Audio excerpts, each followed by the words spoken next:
বাংলায় জাত নিয়ে কথা বললেই আপনি হিন্দুত্ববাদী, আপনি মনুবাদী, আর জাত মানেই তো হিন্দুদের মধ্যে রয়েছে। কিন্তু একটা সোজা প্রশ্ন, মুসলিম সমাজে কি জাত থাকে না? তাঁতি, কসাই, ধোপা, নাপিত, ফকির, মেহতার এরা কি মঙ্গল গ্রহের মুসলমান, নাকি ভারতীয় ভোট ব্যাংকের ব্যাকগ্রাউন্ড ড্যান্সার? আশরাফরা আলিয়া ইউনিভার্সিটিতে পড়ে আর পাসমান্দারা আজও হজামের দোকানে বসে থাকে, তবু কেউ বলবে না যে ইসলামে কাস্ট নেই।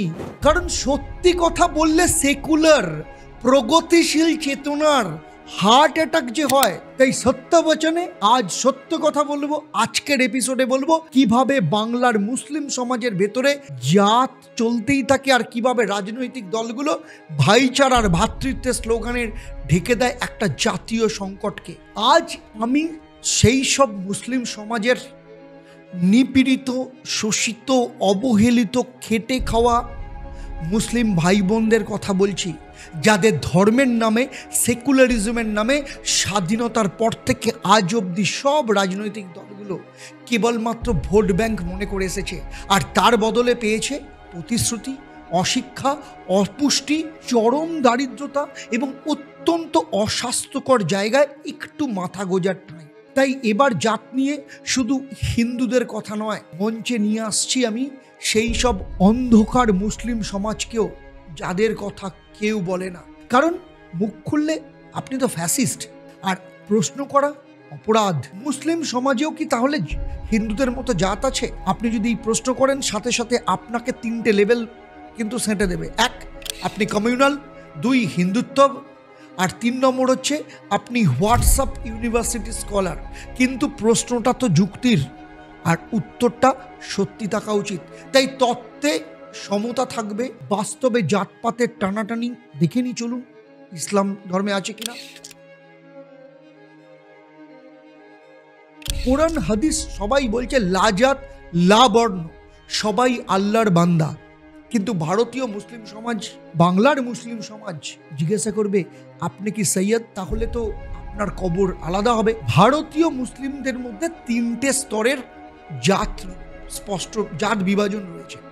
আশরাফ মানে অভিজাত আরব পাঠান মুঘল বংশধর; আজলাফ যারা পেশাভিত্তিক নিম্ন মধ্যবিত্ত; আরজাল যারা অস্পৃশ্য, অর্থনৈতিক এবং সামাজিকভাবে একেবারে নিচে। এই ভাগ মুঘল যুগ থেকে চলে আসছে এবং আজও কিন্তু সেটা জিন্দা রয়েছে, বেঁচে আছে।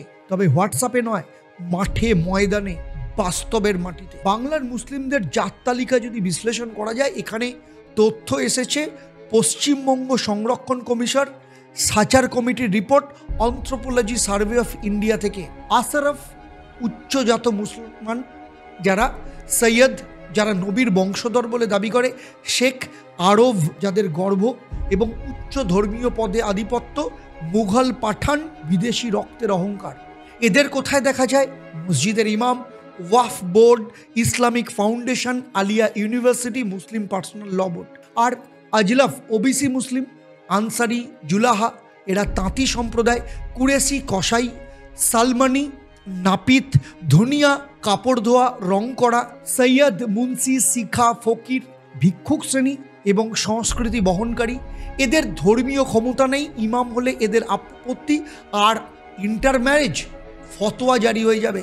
আর আরজাল দলিত মুসলিম, হালালকোর, মাংস কাটা, মাংস বেচা। মেহতার ময়লা পরিষ্কারের কাজ করে। লালবেগি যারা হাতে করে ময়লা পরিষ্কারের কাজ করে, এদের বলা হয় নিচু জাতের মুসলমান। মসজিদে আলাদা জায়গা, দফন হয় আলাদা কবরস্থানে। মসজিদে জাত, কবরস্থানে জাত, সমস্ত কথা জায়গায় রয়েছে। একজন মেহতার মুসলিম যদি বলে আমি ইমাম হব, আশরাফ বলে তোমার নামেই তো সমস্যা, আল্লাহর ঘরে জাতের নিয়ম চলে না, তবু তুমি দূরে থাক। বাংলার অনেক জায়গায় আজও মসজিদে মুসলিম দলিতদের প্রবেশে বাধা রয়েছে, কিন্তু মেন স্ট্রিম মিডিয়া একদম চুপ, এগুলো নিয়ে কোনো কথা বলবে না। আর রাজনীতি, সেকুলারিজম হতো মানেই ধামাচাপা। কংগ্রেস তার ভোট ব্যাংকই গড়ে উঠেছে এই মুসলিম সংহতির নামে, আর এটাকে ভাঙা মানে সৈয়দদের আলাদা, জুলাহা আলাদা ভোট চাইবে। আর সিপিএম এরা তো মার্ক্সবাদের ব্যাকরণে কাস্ট মানেই হচ্ছে হিন্দু প্রবলেম। তাই মুসলিম সমাজে জাত বললেই যে পার্টি কার্ড জব্দ হয়ে যাবে। আর তৃণমূল ওবিসির তালিকায় 80টার বেশি মুসলিম জাতির নাম, কিন্তু তৃণমূলের মুখপাত্রদের নামে পাসমান্দা কথাটাই শোনা যায় না। আর বিজেপি উত্তরপ্রদেশে পাসমান্দা, বাংলায় চুপ। বিজেপি ইউপিতে পাসমান্দা মুসলিমদের সংযোগ শুরু করেছে। আর্টিসিয়ানস, বুচার্স, তারপর টেলার টার্গেট যে স্কিমগুলো রয়েছে সেগুলোকে তারা টার্গেট করছে, কিন্তু বাংলায় জাত বিভাজন নিয়ে এদের কোনো প্রচার নেই, কারণ ভয় কমিউনাল বলে মিডিয়া ছেঁকে ধরবে। তাহলে প্রশ্ন যে সাচার কমিটির রিপোর্ট যদি বিশ্বাস করতে হয়, তাহলে পাসমান্দা নিয়ে কথা বলা কমিউনাল হলো কি করে? কারণ ন্যারেটিভ চলছেই, মিডিয়া ন্যারেটিভ, একচোখা শিক্ষা। কারণ বাংলায় শিক্ষা ব্যবস্থা কাস্ট মানেই তো হিন্দু দলিত, কিন্তু ওয়েস্ট বেঙ্গলের টেক্সট বোর্ড বলুন, টেক্সট বুক বা এনসিআরটির কোথাও কি কখনো বলেছে যে মুসলমানদের মধ্যে জাত অনুযায়ী সোশ্যাল এক্সিকিউশন হয়? মুসলিম দলিতদের জন্য কোনো দলিত কমিশন নেই? না, নেই। কারণ সংখ্যালঘু মানেই তো নিপীড়িত, এই ছবিটা ভেঙে যাবে যে। তাই সংখ্যালঘু সংরক্ষণে কারা ফায়দা নিচ্ছে? স্কলারশিপ, হোস্টেল কোটা, ওবিসি রিজার্ভেশন, সব জায়গায় কিন্তু আশরাফের ছাত্ররা এগিয়ে। পাসমান্দারা জানেই না, ছাত্ররা জানেই না যে তারা কি সুযোগ সুবিধা পেতে পারে। উর্দু মাধ্যম, মাইনরিটি কলেজ, সব জায়গায় সৈয়দদের আধিপত্য রয়েছে। আপনি যদি দেখেন যত মুসলিম এমপি, এমএলএ, কাউন্সিলর রয়েছে, 90% আশরাফ কাছ থেকে এসছে। তাই সত্যকে যদি চাপা দেন, সমাজ কি বদলাবে? একটা সমাজের ভেতরে কিন্তু ভাঙন ঢেকে রাখা মানে কিন্তু উন্নতি নয়, সেটা মানে রোগ ঢেকে রাখা, যাতে ক্যান্সার হতে বেশি সময় লাগে না। পাসমান্দা মুসলিম ভারতের সবথেকে অদৃশ্য সংখ্যালঘু, আর তাদের অসাম্যের কথা বললেই আপনি সাম্প্রদায়িক। তাই ধর্মনিরপেক্ষতা মানে কিন্তু সবার সামনে সমান সত্য, সবার জন্য। হিন্দুদের কাস্ট নিয়ে 24 ঘন্টা 7 দিন আলোচনা হয়, কারণ তারা নিজেদের বদলাচ্ছে। মুসলিম সমাজে কাস্ট নিয়ে আজও আলোচনা একরকম ব্লাসফেমি বলা হয়। মুসলিম মানে পাসমান্দা মুসলিম সমাজের নিজস্ব প্রতিনিধি নেই, নিজস্ব কোনো বক্তা নেই, আর তাদের ভোটের আগেই তাদের ওপর কিন্তু নজর পড়ে।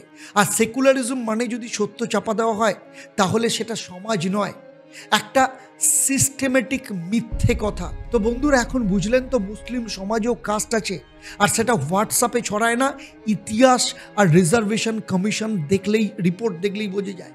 আশরাফরা নেতৃত্ব দেয়, আর পাসমান্দারা শুধু ভাতা চায়। ভোট আসে, কিন্তু প্রতিনিধিত্ব তাদের মধ্য থেকে আসে না।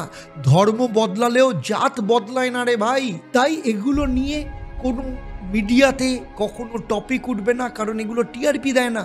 এগুলো কি করে ন্যারেটিভকে ভেঙে ফেলবে, রোজগারের রাস্তা, দোকানদারি বন্ধ হয়ে যাবে যে। আর যারা ভাবেন সাচার কমিটি মানেই হচ্ছে মুসলিম ব্যাকওয়ার্ডসদের, তারা ভুলে যান সেই রিপোর্টে সবচেয়ে বেশি পেছনে কারা ছিল? পাসমান্দা আরজাল, সেই মুসলিম সমাজ যারা জাতের কারণেই পিছিয়ে রয়েছে। হিন্দুদের জাতবোধ নিয়ে ট্রাক ভর্তি বই পাবেন, সিনেমার নাটক। মুসলিমদের জাত নিয়ে একটা কোথাও সিলেবাসের এক লাইন লেখা নেই।